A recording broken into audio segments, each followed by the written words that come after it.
I looked at Bitcoin. It was still there. It was still growing strong. And I realized that not only was this credible technology, but it had staying power. It was anti-fragile. It was a money that when attacked, it wasn't sturdy. It didn't just stay the same, but it got stronger from being attacked. And that's when I realized I wanted to be a part of it. What's up, Sats fans? We got another great episode for you guys today of Swan Signal. I'm your host, Sam Callahan. I'm the lead analyst at Swan Bitcoin. If you care about your financial future, you need to check out a couple of our offerings, including Swan IRA and Swan Private. Swan Private is our white glove concierge service where you get a trusted partner on your Bitcoin journey. We offer all kinds of education and research projects, as well as exclusive events to our Swan Private customers. Check it out today at swan.com/private. Also, Swan IRA. Swan IRA is the best way to gain exposure to real Bitcoin in a tax-advantaged account, like a traditional IRA, a Roth IRA, or rolling over your 401k. So if that interests you, check it out at swan.com/IRA today. Today, we're going to be talking about custody solutions, and it's never been more pertinent today than to talk about self-custody and the importance with all the news going on with current exchanges and SEC lawsuits. We're going to get into different custody solutions with an entrepreneur and founder. We got Obi Nwosu on with us from Fedi. When we talk about real-world property rights, those are traditionally enforced by laws in the state. But with Bitcoin, it's so groundbreaking because it removes the state from the preservation of property rights. And I think when we think about this revolution of Bitcoin, really it comes down to private key ownership and self-custody. And so it's never been more important to provide better custody solutions. And I think what Obi and his team is building at Fedi is at the forefront of providing better custody solutions for individuals around the world. So, Obi, welcome to Swan Signal. It's great to have you here this morning with me. Thank you for having me, Sam, or should I say Uncle Sam? Yeah, Uncle Sam. Yeah, my sister just had a baby, so I am Uncle Sam officially. Couldn't be more thrilled about that. So thank you, Obi. I love that. Sorry. Yeah, so like I said, so I'm really excited to have you here today because I've been reading a lot about what you're building at Fedi. But before we get into that, I'd love to hear just your backstory because you've been an entrepreneur in Bitcoin for a long time, and you ran an exchange yourself, CoinFloor, for a long time. So I would love to hear about your backstory, about how you got into Bitcoin, just real quick, and maybe some lessons learned from being an entrepreneur, and specifically around being an exchange founder, because right now it's all in the news about exchanges, and to think about what you're building now compared to what you built before, I think it's really interesting, that connection there. So maybe go into the beginnings of Bitcoin and then maybe what you built with CoinFloor. Well, I'll start with the lessons learned. So before Bitcoin, I was an entrepreneur for 7-8 years, and the lessons learned from that is don't do it unless you're slightly masochistic and you're very driven.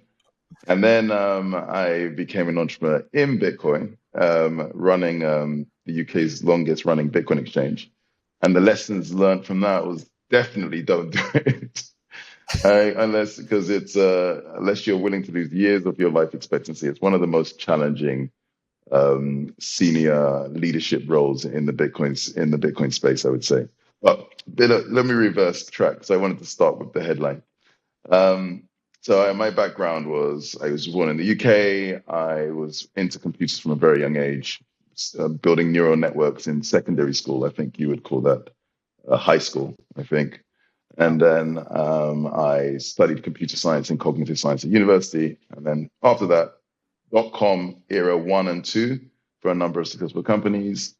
And then I became an entrepreneur for myself. During that period of time as being an entrepreneur, I was informed or made aware of this really crazy and interesting idea called Bitcoin.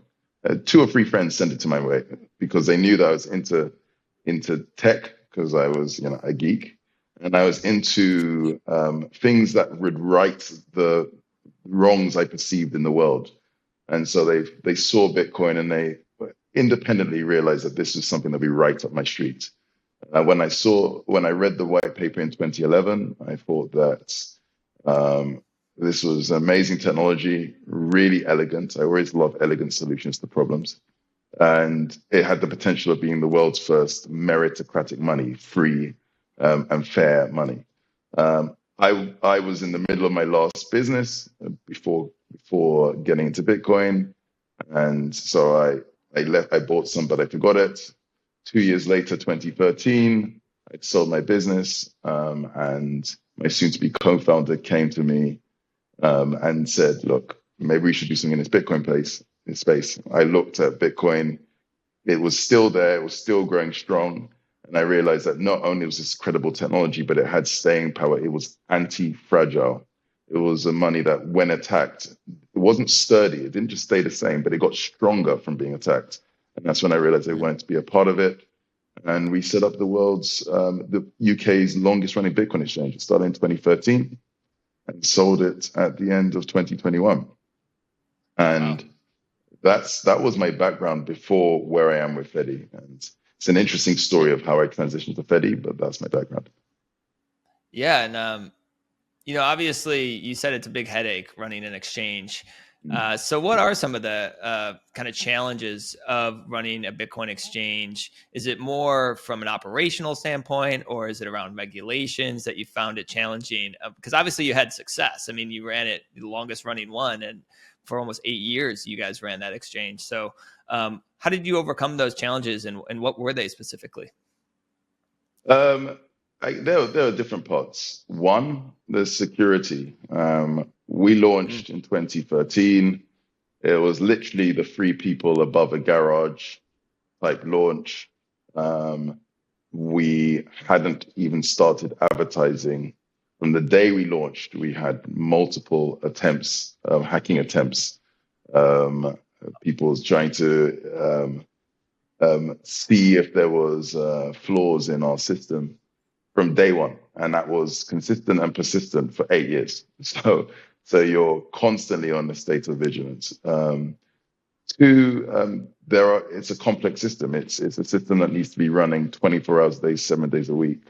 In a period of 8 years, we had literally minutes of downtime in an 8-year period. So it's like 99.999, and that's the MVP. That's the expected level. It's very few businesses are expected to have that level of uptime, because when it's down, it costs people money.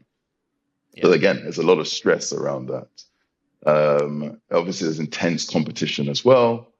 And the regulatory environment was also very ambiguous. And so that is also stressful. And when you add them together, it combined, it's an incredibly stressful business. But it's also incredibly motivating and inspiring. There are times where, especially for me, although we had a number of clients, high net worths, institutional, I really liked it when someone who needed it the most, someone who benefit from being given access to Bitcoin, gained that access, gained an element of financial freedom. That made it all worthwhile. Yeah, that's what it's all about. I know at Swan, when I see folks from certain countries access our platform to purchase Bitcoin and protect their savings, it really reminds me of why I do what I do there. And CoinFloor is interesting because obviously Binance and Coinbase is all in the news over the last couple of weeks because of these SEC lawsuits of being unregistered brokers, exchanges, and clearinghouses, securities. While they were kind of ramping up listing tokens throughout 2019, 2020, CoinFloor actually did the opposite. CoinFloor actually decided to focus more on Bitcoin. So maybe talk about that. And I would love to just hear some of your takeaways from the recent announcements around Binance and Coinbase. Does it surprise you? What are some of the major takeaways from that news? So why did CoinFloor decide to pivot to Bitcoin? And then what are some of your takeaways from the recent developments around the SEC lawsuits? Yeah, I mean, we pivoted because we thought it was just logical. A lot of people sometimes say, you're a maximalist and so on. I always say, no, I'm a Bitcoin rationalist. I review things and I test my hypotheses, and and I'm pretty strict about that. And based on common sense, it seemed to me, by checking what was the regulatory treatment of different cryptocurrencies, what was the level of decentralization, what was the level of technical competence of the people operating the systems, and what was the level of support, ground organic support. If you went through those four measures, we had a criteria to decide what we listed. And it just turns out that literally the only thing that made the cut was Bitcoin. And we would test that regularly, and Bitcoin would be the only thing that made the cut. And to be fair, even Bitcoin only just makes that cut. There's lots more work to make it clearly past that. But if Bitcoin just makes the cut, everything else is very, very far away from that. And so it was quite interesting at the time, in the 2016, 2017, many exchanges would say they had criteria for what they listed. We were the only ones who were public about our criteria. And one hypothesis was that any objective and rational criteria would only end up with Bitcoin. Therefore, you couldn't show your criteria because it would be either irrational or subjective. There was no way that you could find a way that the gamut of coins being listed would fit into any reasonable criteria. Yeah. So we listed Bitcoin. Now, it so happens that I find Bitcoin was the first cryptocurrency. It's the most widely adopted, and there are a number of technical aspects to it that I find incredibly interesting. But we're a commercial company, and we want to be very objective about what we did. And it just so happens if whether you're subjectively or objectively, it becomes Bitcoin. So that's why we listed Bitcoin. I was actually, the only thing that sort of surprised me about what's happened recently, it was how long it took. I was talking about this in 2019, why we chose to list Bitcoin and not others. I explained the objective criteria, and I felt that it would, over the following 3 or 4 years, it would be clear that others shouldn't be listed for very objective reasons. And regulatory reasons were only one of them. Yeah. So the only reaction I would have is how long it took. But then again, we were the only exchange to do provable solvency. After Mt. Gox, a number of exchanges promised to do this. We said that we would as well. I think 1 or 2 did one provable solvency audit and then didn't do one again, or had a gap of several years before they did it. While we promised to do it, and we did it every month without fail for the 8 years we were around. But again, I was surprised it took 8 years before many started to do it again. But again, even then they started, but then some have stopped again. Because it was, even though it's not perfect, the argument that it's not perfect, therefore we should do nothing, didn't seem rational to me. I feel like you should do what you can and then keep investigating ways to do more. So I estimated wrong by 8 years there. Sometimes the market can stay irrational longer than you can stay solvent, although that's not relevant to us because we were very solvent at the end. Yeah.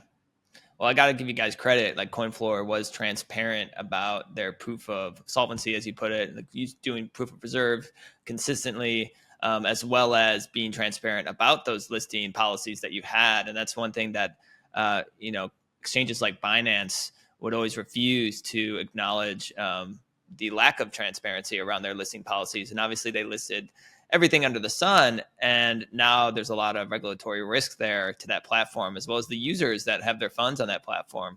And that can be a problem because we talked about how it's really rewarding when people who really need Bitcoin around the world, who need access to Bitcoin, have to go through these other third parties like Binance and take on the risk. And it's just the reality that a lot of people throughout the global South and in countries that really need Bitcoin have been using exchanges like Binance, and they have their funds on exchanges like Binance. And so let's maybe get into some of the alternative custody solutions that are out there for these people and why you decided to go from running an exchange and now to what you're building at Fedi. And maybe we can just get into that a little bit. Yeah. The situation is quite interesting in countries, when we say the global south, and I would say post-Soviet regions. So we're talking about Africa, Southeast Asia, South Asia as well, like India, Latin America, Middle East, North Africa, MENA region, and also post-Soviet regions like Belarus, Kazakhstan, Ukraine, etc. When you look at it, there are certain exchanges like the one you mentioned, which have incredibly large market share, of 50 to 60 to 70%. So that's the situation they have. Now, there are people who self-custody, but often it's in ways which aren't particularly secure or particularly safe. They might self-custody on a software wallet without multi-sig to compensate for the fact that it's a software wallet. The percentage of people who can afford a good quality hardware wallet is very low, because the amounts they are holding make it not make economic sense. So a solution is needed to allow them to have access to the level of service and user experience that people take for granted in the West, but with the assurances or comfort around the security of custody that we also take for granted in the West. While I was in the last year or so of CoinFloor, it became clear to me that the solution that we had, including CoinFloor, weren't going to cut it. We could be a great solution for someone in the UK or Europe, but not for the people who needed it the most. And that's when I started looking for an alternative, and eventually decided to sell CoinFloor to focus on finding this. It was in the last few months of selling CoinFloor that I found myself in Prague, in Paranelli-Polis, which is this place where incredible cypherpunks and hackers and coders come together and share knowledge. Where I met one of my future co-founders and the inventor of the Fediment protocol. His name was Eric Syrian. He wouldn't say himself, he's a very modest guy, but he's a certifiable genius and a true cypherpunk. And he'd invented a way of taking one of the oldest digital cash systems or digital value transfer systems, the eCash protocol, invented by David Chaum in 1983. In fact, this year it's 40 years old. But solving one of its critical flaws, which is it required trust in one bank, one institution. And he found a way of federating that bank so that, one, you can use money that could be federated. That was Bitcoin, the first money that could be owned by multiple people at the same time due to multi-sig. And then the bank itself, or the mint it's called, it's not technically a mint, but it's called a mint, could also be federated as well. And by doing that, if you could federate the David Chaum's mint technology, then you could solve this weakness for eCash. And hence Fediment was born, a federated Chaumian mint. Now, when I saw it, I realized that the eCash protocol had incredible properties. It had great privacy properties that a lot of people talk about, but actually it had other really interesting properties. It was a form of custody, because once you hold eCash, you can custody it. It has its own private keys and so on. It also is a bearer instrument. What I mean by that is acts like tokens or cash or that you would have in your wallet. And that gives you even more abilities, because if I send eCash from myself to you, I don't need to go for an intermediary. I can send it directly. Even I don't need to go through the intermedium of the internet. If we're in person, I can literally give you the eCash without an internet connection even. So it allows transfer to a limited extent without the internet connection. It allows transfer without any intermediaries, meaning that there's sort of no limit to how much it can scale. It operates in a very intuitive way. It operates like cash in a wallet. Each note or coin is a different file. And if I want to send you a certain amount of money, I just add up the files that add up to that money. I add up the coins that add up to the amount I'm sending to you, and I just send them to you. So it's very intuitive. I would dare say it operates the way most people think Bitcoin operates the first time they hear of Bitcoin. And then they realize it doesn't operate. Bitcoin doesn't operate like a coin. It actually operates like this sort of decentralized ledger, which is not what the name suggests. It's not called decentralized ledger. It's called Bitcoin. And it has great privacy properties. So with all of that combined, it seemed like the ideal platform for being able to custody someone's value in a scalable way. And the more we looked at it over the following months, the more we realized that this system to be able to federate a process had greater and greater applicability. So it wasn't just for federating your money, but also you could do the same with your data. Why store your passwords with LastPass, which got hacked a year ago, when you could store it yourself within your community? Why have your communication by WhatsApp, which could be eavesdropped by a third party, when you could have communication within your community, and on and on? And so we proceeded, and eventually that led us to where we are today, where Fediment is as a protocol, which is one of the most widely used protocols in the Bitcoin space after Bitcoin and Lightning. And Fedi, as an organization, was set up to accelerate adoption of Fediment. Gotcha. Let me just so I understand what Fediment, the protocol is, before we get into Fedi. So from my understanding, Fediment, like what you were just saying, it combines Chaumian and eCash, federations, which is kind of like a multi-sig technology, similar to Liquid Network, and then Lightning swaps, right? It integrates with Lightning. So a group of individuals can pool their Bitcoin together. They can mint Bitcoin-backed tokens called Fediment Bitcoin, if you will. And then that allows for really fast and private transactions within that federation, within that community.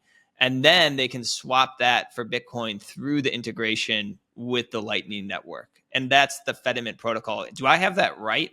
Or is there any other nuance? I think that's it. Fediment can do all of that, but it can do much more. Okay. So at the base is what you call the federation protocol. You said like Liquid, but it's so Fediment can take any application and run it in a way where it's run by a community or trusted member of a community, as opposed to one person. Okay. So as opposed to one company, let's say Coinbase running an application, or one computer or your mobile running it, you can have a series of different people running the same program, and then Fediment will coordinate that so that as long as the majority of them are honest and running, it will continue to tick along. So if one machine fails and it reconnects, it will carry on running. If one machine becomes a bad actor, it will continue to run. But that's what the core base protocol does. Gotcha. Now, why would I want to run something in that way? Well, one, I could pool resources. Anything where it's useful to pool the resources of multiple people would benefit from that. Or two, I can get economies of scale because I can, again, work together. Three, different people with different abilities can cover for others as well. So you can have each other's back. So anytime that's useful to do, you can do this. And finally, it leads to a far simpler and more powerful and more reliable experience because it's resistant to failure, as opposed to if you have one system, one server, and it goes down, everybody who's using it is affected. Here, it would require a number of things to go down. So what's that useful for? Well, the first app that's useful for is value and money. Clearly, you'd want your money that you're using, or any system of money, to not fail for all users if one machine fails. That's not good when you want to make a payment and you're waiting for one machine. Also, you want economies of scale. For example, the Lightning Network, it's useful to run a what we call Lightning swaps to be able to access the Lightning Network in a way where you can amortize or share the costs of going on chain and off chain. For example, rebalancing Lightning channels between multiple users, reducing costs for everybody, for a community. Also increasing reliability, because you can have multiple Lightning service providers servicing a community. So if one's price is high and the other one's low, the community can seamlessly choose the lowest cost, giving them better prices. So, but it goes beyond that. If I'm storing passwords, it may make sense for me to store that within my community, as opposed to storing that with a third party. Or if I'm having conversations and chats, etc., it may make sense for those chats to run within my community in a reliable fashion, as opposed to by a third party. So do I want to control my money within my community? Or does my community want to control its data? Does my community want to control other aspects of its digital life, like chats? If so, then it makes sense to run it within a federated manner. This is the way towards a decentralized web, where instead of 5 or 6 big tech companies where we store our data on, you can bring it into communities. So hundreds of thousands of communities around the world can have their own personal Dropbox, their own personal WhatsApp, their own personal Coinbase running for their benefit. And as a user who is a part of multiple communities, I can pick and choose where I store, or the places I store my money, the places I store my data, and the places I store or put or execute aspects of my digital life, like my conversations. So it started with money, and the first app, you think about it, if you have the iPhone, it comes pre-installed with a phone, calculator, calendar app. But it can do much more than that. Mm-hmm. So Fediment, the apps that it comes pre-installed with are Bitcoin, eCash, and what you call Lightning swaps. But there are people working on federated password managers, and we've shown on the Fedi-App chats happening within federations and federated web servers and more and more. It's actually a platform to scale Bitcoin to really be able to be the base of a decentralized web. A decentralized web. And we all know the problems with the current centralized web that we have in terms of censorship and a lot of power being basically siphoned to a few large companies. And, when we think about not just money, but the data that can give back to the user or into these, federations, I'd rather trust like the community that I'm within rather than a big company that could act against my interests. And even right now, we're seeing examples of this with Apple kind of rejecting some Lightning apps from the App Store. We have, Zeus Wallet had problems with it. We had Fold having problems with it, as well as Damus, the client for Nostr, all having issues with just getting onto the App Store. So when you see things like that, does that make you think this is why we're building what we're building at Fedi? I think, I was in Oslo, the Oslo Freedom Forum, and with Will, and I think it was the day before he was about to go and make some announcements around Damus, and then the announcement came out that he was having challenges there. Yeah. And we have mechanisms to permissionlessly make available software. We have the internet already, but there are limitations in the ease of deployment, having some sort of central place, and the convenience of the alternatives mean that many people use that. So I think having something that combines the permissionlessness of the internet and of Bitcoin, but with the ease and the experience of some of the systems that you've mentioned, is the way we need to go. And our belief is that a Fediment as a base is going to be able to provide that. And other people are working on other solutions. We think this has got incredible traction. It's a very simple protocol as well. Again, back to the elegance and simplicity of Bitcoin, etc. It's a very simple protocol. It's not trying to do too much. But the thing it does, which is take something that you would normally run on one machine, federated, so it runs on multiple machines, so there's no single point of trust, and operated by a community for the benefit of a community. Yeah. And just to be clear, when I say a community, that's any organization of people. That's a company, that's an organization, that's a charity, that's a village, that's a any form of organization is a community. So worldwide, there are clearly millions of communities of ranging from 4 people to 400,000 people in size. Yeah. And this is we're starting to see these collaborative custody solutions like what Fedi's building in between this like self-custody over here, and then there's trusted third parties holding it on exchange or so. And we're seeing this like in between these solutions come to market. And it's really exciting because one of the things that I find really interesting, and it sounds like you studied some of this at university, but you're kind of bringing like a human component to it. Like, how do humans actually behave, and who do they actually trust in their lives? And so were you kind of thinking through that when you thought why Fedi would work? Like, okay, so people would rather trust people they know in their community, and also people are incentivized not to, let's say, screw over people in their community because they don't want to be like banished from it. Did you think through some of these like human behavioral components when thinking why Fedi might work and why it wouldn't? Yeah, I mean, the first hint was, I mean, one, I'm part of a community. I have family, I have friends, and so on, and you subconsciously think about this. But in CoinFlow, we were trying to get people to self-custody. And if you can do it, self-custody is the absolute best, and you should do it. And we really actually, we weren't paying lip service to it. We really tried. But we had people who got the idea of Bitcoin. One person comes to mind, especially this really streetwise woman who became a good friend of mine.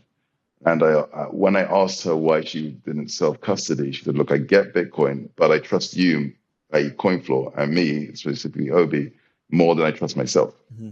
And that actually is very common for a lot of people. And when I asked her, who does she trust more than me? She said, well, given that, she thought about it. She said, given that I eventually decided to use you because my son recommended it, by definition, I trust him more than you, because if he'd said to use Wibble Wobble exchange, I would have used them. So that was where the first spark went in my mind. But then when I met Eric and later Justin, and we started looking at Fediment and its potential, over the following, actually approaching 2 years now, we've had the chance to think about the nature of custody, the nature of community a lot. So a lot of our thoughts have just matured over time, and we've become more and more convinced that there's been this missing piece in actually almost all of the Bitcoin ecosystem. So on one hand, there are 3 forces that actually have been pivotal in advancing human society. One is the self-reliance, the quest to increase our knowledge, our capability, our skills. That clearly has moved society forward. Specialization, professionalism, etc. That thread is equivalent to self-custody. The idea to increase your own knowledge to be able to custody yourself, or the desire to learn how to fix your own car yourself, or so on, or whatever it may be. And that's a very powerful force for improvement in mankind and society. The second is competition and the competitive forces that lead us to excel as well. When you have a business with no competition, it can be a challenge. But when you have competition, it leads you to be the best you can be. And we see that in society with capitalism and competition, etc. And from a custody point of view, for money, that's similar to the idea of using an exchange, which are all competing commercially with other exchanges. But there's one other force that has been critical to our advancement and human flourishing, which is collaboration, where we work with other people towards some goal. It's the basis of society and community and so on. And arguably, it could be considered, if not as important, maybe more important than the other two. But up until Fediment, there hasn't really been this analog of where we're taking this fundamental, it's actually a technology, this fundamental technology of community, and using software, using technology to turbocharge that existing capability to its logical extent. And that's what Fediment does. It takes this fundamental ability of humans, which is to form complex communities, really only aped by bees and termites in the entire animal kingdom. No other animal forms complex society. And think about termites. We don't know how they manage to air condition these mounds they make. You can go to the savannah or the jungle and you see a safari and you see these. We still don't understand exactly how they work. Interesting. But termites don't even technically have what we would call a brain. They have a few nerve cells and they have no hands. They manipulate the entire world with their mouth. So they don't have opposable fingers, they don't have a brain, but because they form complex society, they have superpowers. But we have all three. We've lucked out. We have everything, which allows us to be the dominant species on the planet. And forming complex society is a superpower. Fediment allows us to take that and combine it with technology. And once you do that, you realize that it's the missing piece of the Bitcoin ecosystem. Bitcoin is this base protocol. That's a foundation for everything.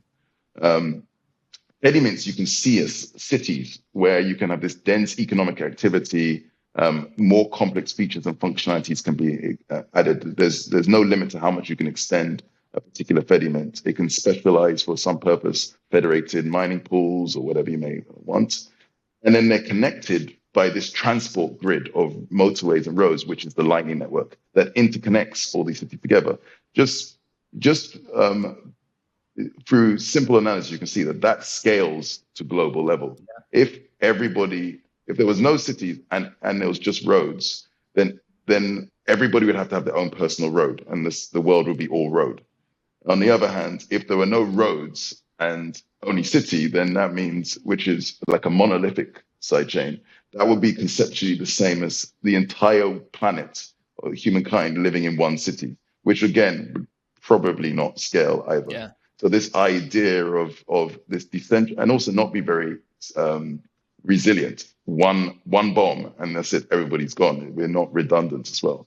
So having this combination of this foundation, which you can rely on, like the Earth, you have cities connected by a transport grid of roads, that leads to this federated, global scale, decentralized OS network. Wow. And that is what we are motivated to see happen, and we will see that happen over the coming years. Yeah. So in a way, Fediment will help scale the Lightning Network, and vice versa. It sounds like a symbiotic relationship in a way.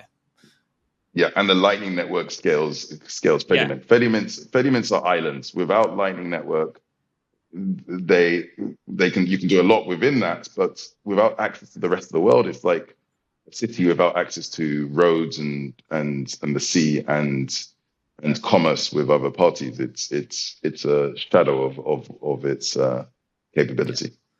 Yeah, and I think it makes a lot of sense, because when I'm talking to a loved one or a friend who's getting into Bitcoin, teaching them self-custody, a lot of them don't know what they're doing, and they don't feel comfortable, and they want to go to their more tech-savvy friend to help them through this. And to me, that's kind of what like a guardian is within a federation, is they assume the responsibility of maintaining the community's multi-sig wallet and authorizing spending of Bitcoin within and outside the federation. And that kind of distributes the custody within the federation amongst all these guardians who assume that responsibility, if I'm saying that correctly. And, to me, it's really makes a lot of sense. But is there any like privacy concerns when it comes to those guardians knowing all the transactions within the federation? Or is there any risk that could happen when the guardians have that power? Or maybe can go into that a little bit? Okay. Well, first of all, the way it can work in terms of the interaction can be different. It can work in that way, or it can work in a way where effectively users are buying users are buying signatures from the guardians. So they're providing Bitcoin and they are also providing eCash, and that eCash, unsigned eCash, and that's eCash is being signed. That's the other way it can work. But when they get the eCash back, the eCash is a bearer instrument held by and custodied by the user still. So they still have to have some backup of it. If they lose the eCash, like if you have a wallet, you lose your coins. It's custodied. So the eCash is actually, this is why the eCash is not actually minted by the mints. Technically, the user mints their own eCash. It's just signed by the mint first, and the second is so effectively you're buying signatures. Like if you're going to a film convention and someone's signing, and you're paying $50 to get a signature for someone for your book or an autograph.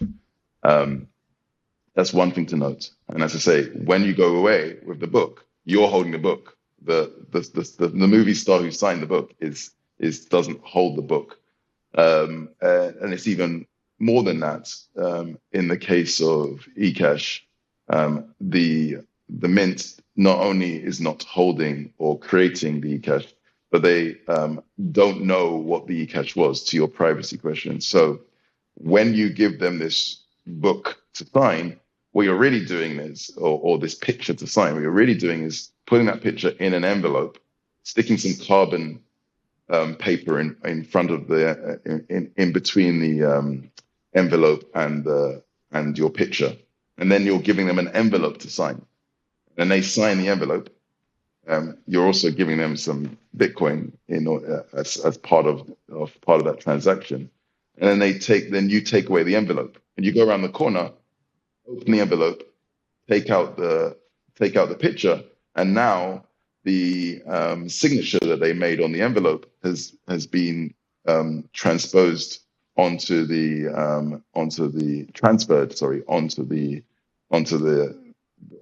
picture that you'd put inside the envelope. And so with eCash, you go along with like 100 Satoshis and 100 envelopes, and they would stamp or sign each one of those with a signature saying one sat signature for all 100. You go away, open the envelope, and you have 100 different documents that you made, but now have been that weren't signed and now have been autographed by the mint. But those, if you lost those, the mint has no way of knowing what they are, because it doesn't know what it signed, other than it signed 100 of envelopes, but it doesn't know what's inside them. You still have to protect and look after that. However, this is where Fediment and the Federation comes in, because just like the default apps are Bitcoin, eCash, and Lightning, you can add functionality, and there really is no limit to the functionality you can add. So one functionality that we added pretty soon, Fedi added, we made it, is an idea of social backup, where, okay, you've got these, but you can create a 12-word key to help regenerate all of the eCash that you created yourself. Cool. How do you back that up? Well, why not back it up with the trusted members of your community who are already there running this Fediment system? So the Fediment module trustlessly encrypts the keys that represent your eCash, and then splits it up into chunks, also known as shards, depending on the number of guardians. Let's say there's 4, it splits them into 4 chunks, and then it will share those chunks with the guardians. And all of that process, you can write the code is written in a normal programming language. You don't have to learn a new crazy programming language or complicated programming language.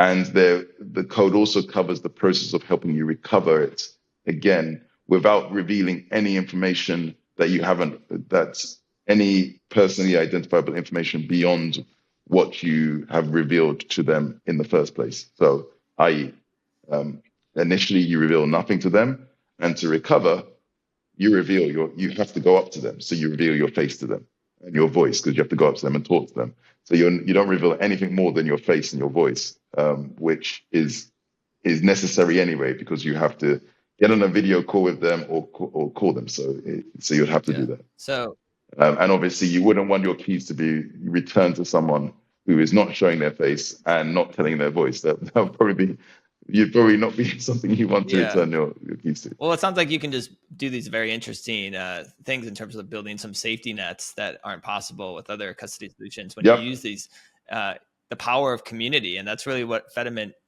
I'm learning, is. It's really, like you said, it's like community embedded in a technology. And that's what you guys are taking advantage of at Fedi. And it's really more than like some wallet. I think initially you're like, oh, okay, this is like a wallet. That's why we don't want to call it a wallet. It's not a wallet. Yeah, we don't call it really a wallet something because much more. Exactly. It's like calling iPhone a calculator app because it's got a calculator app on it. It is a calculator app, but it's also a calendar app. It's also a phone app. It's also a web browser. Yeah. All of these. Now, there's an overhead to being run as a federation. It's not as fast. So if your thing doesn't need the resilience of no single point of trust, or if it does fail and it's not the end of the world, then you probably don't want to run it. So I wouldn't suggest Grand Theft Auto federated. You could do it. You literally could do it, but what's the point? If it fails, you just restart the game, you know? Pac-Man federated as well. But for what we think is when it comes to, that's why money was the first app, because when it comes to money, that's one thing that, you know, being the absolute fastest, if it's under 2 or 3 seconds, it's good enough, as opposed to fractions of a second. But the benefit of having no single point of risk is worth it. Certain data, not all data, if it's, you know, cat pictures that are, if it's your own cat and you love them to death and no one else has it, then you probably want to have that federated and backed up in multiple places. If it's a general cat picture of a normal website, probably not so useful. So, but certain data, an example, for example, would be passwords. Your sensitive passwords, you might want that back to, you don't want to lose all those passwords. Or sensitive private information, you might want that being encrypted and backed up amongst people that you trust the most, where they still can't actually collude to recover it, but they can take on the responsibility of storing it for you. Or certain conversations. If you are, everybody will have conversations they want to keep private, and there's certain parts of the world where it becomes even more important that you keep your conversations private, because if they're discovered, you could be in personal danger. If you're talking about certain subjects that are taboo or so on, you'd want to be sure that it's that as best as possible that it's kept private. Again, would you want to run those on a centralized third-party site, which or on this federated service?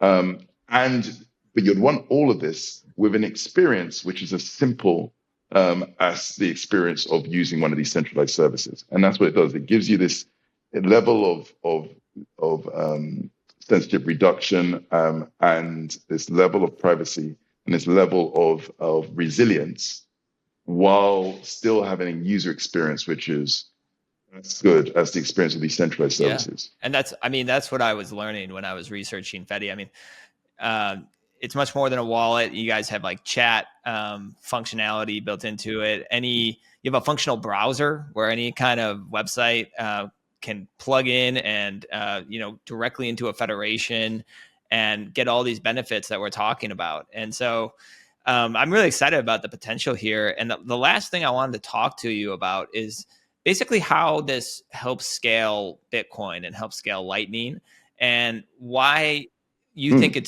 we're doing this in the correct way when compared to other ones like Ethereum, who had to scale in a very different manner, and why you think maybe the way that Bitcoin is scaling is more beneficial long-term for the network, and compare the pros and cons for how these different networks are trying to scale? Because I heard you speak on this, and I think you made some really good points.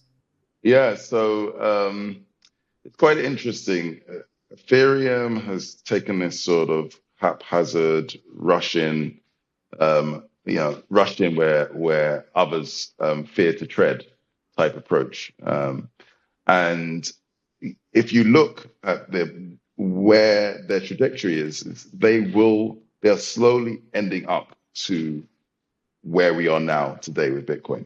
When I mean today, as of only just this year, we have these core elements. We have Bitcoin as the base. It uses proof of work. It is incredibly mature, incredibly decentralized, and it's not trying to scale to millions of transactions a second on the base layer, because it realizes that will sacrifice security and decentralization, which you don't want to sacrifice on the base layer. So we've got that. We have Lightning, which is this mechanism to transfer and settle almost instantly value from one place to another. It can do it at low cost and at high speed, but there is a requirement to now and again perform settlement between Lightning channels and the main chain, which can be costly if fees are high. And we do expect over time a global adoption for fees to be high. And then you have now Fediment, which allows you to add any functionality you want. You can either use in our system, but the protocol could accept other programming languages, but Rust to add really complex functionality, or you can add functionality which is probably can get you 80% of the way that you can get to the really low level Rust stuff, just using HTML, CSS, and JavaScript, which is developed by millions, tens of millions of people around the world. You can extend it very easily and very quickly. It reduces trust. It's naturally decentralized in the sense that there are hundreds of thousands of communities of different sizes around the world. And as the community gets above a certain size, there's this natural desire for people to say, you know what, I want this set of functionality, but the rest of the community doesn't. I'll set up my own federation for that. Because I can be a member of multiple federations, just like I can be a member of multiple communities.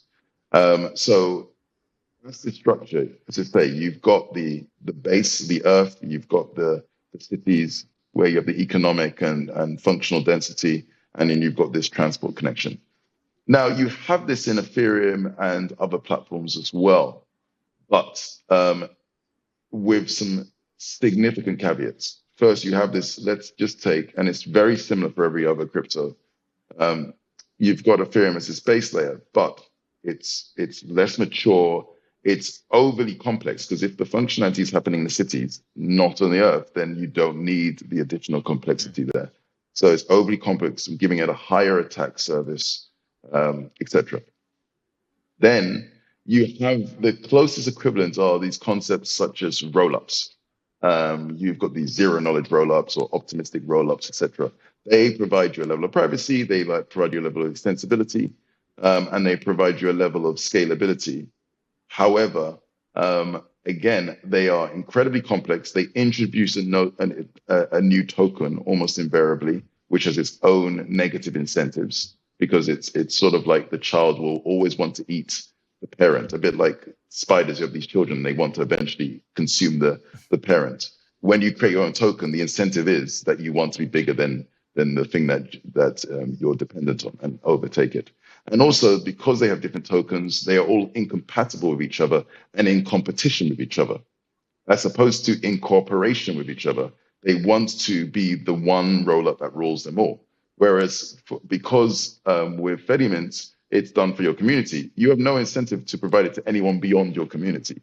So if someone wants to go beyond your community, say, well, here, download it and use it, we'll help you, but you run your own. So it's naturally decentralizing versus rollups, which are naturally centralizing and incompatible and competing. It's like lobsters in a bucket, constantly pulling each other down. And then finally, you have, instead of in the Bitcoin space, you really there are alternatives, but the vast majority of people in the space see Lightning as the interconnection protocol. So there's a lot of uniformity and consensus around that is not the case when it comes to other cryptos. You have a multitude of cross-chain, what are known as cross-chain bridges. You'll know them because they're the ones that are often in news for being hacked or breaking down or having flaws. Unlike Lightning, which has been incredibly reliable compared to these. And again, incredibly complex, competing, incompatible, and on top of that, very, very unreliable. So although you have a similarity of infrastructure, one is very, very unreliable and very, divisive versus one which is very, very united, reliable, mature, and simple. So now that Fediment completes the Bitcoin ecosystem, we're really excited for I'm holding it in, but we're really excited for the coming months and years. Yeah, it's well said. And everything that's kind of you mentioned that's being built on Bitcoin, that foundation, it's like the value kind of trickles down to that base layer, into that token.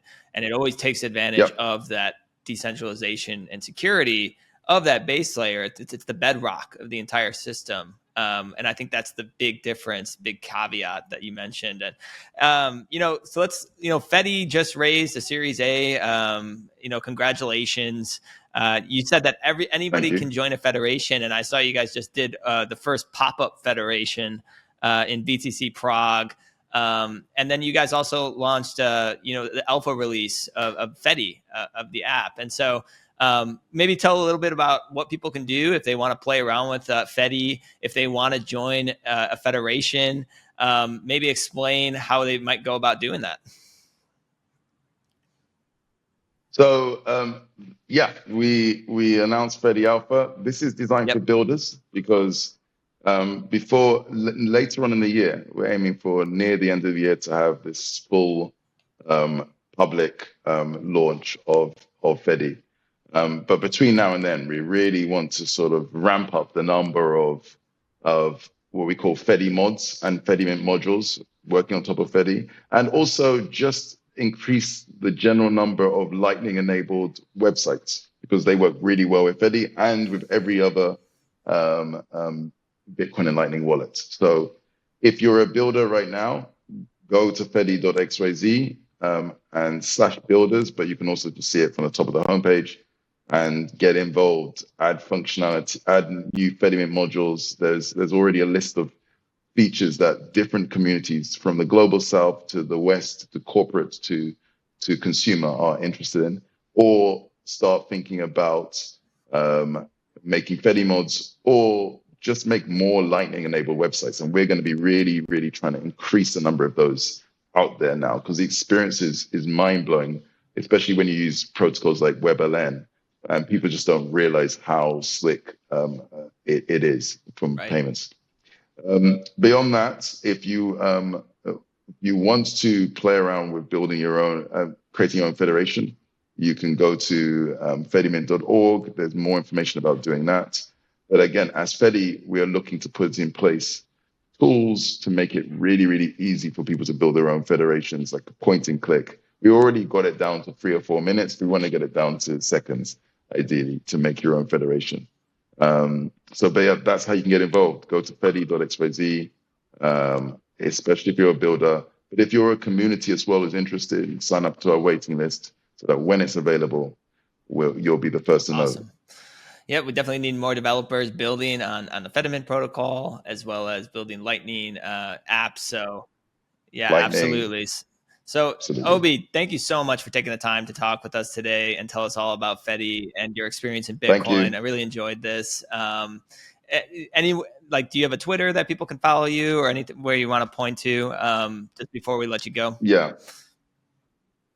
So just to let you go, but just before we go, for me, the best way to get me is on Twitter. I'm Obi on Twitter, OBI. I'm obviously early to Twitter, so I have this 3-letter Twitter showing my age. And the other is Fedi. So go to Fedi BTC, so FEDI BTC on Twitter. Awesome. Well, thanks again, Obi, and good luck with everything you're building at Fedi. Really exciting stuff. And thanks for coming on Swan Signal. Thanks very much, matey. If you care about your financial future, you need to check out a couple of our offerings, including Swan IRA and Swan Private.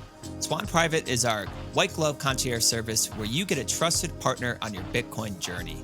We offer all kinds of education and research projects, as well as exclusive events to our Swan Private customers. Check it out today at swan.com/private. Also, Swan IRA. Swan IRA is the best way to gain exposure to real Bitcoin in a tax-advantaged account, like a traditional IRA, a Roth IRA, or rolling over your 401k. So if that interests you, check it out at swan.com/IRA today.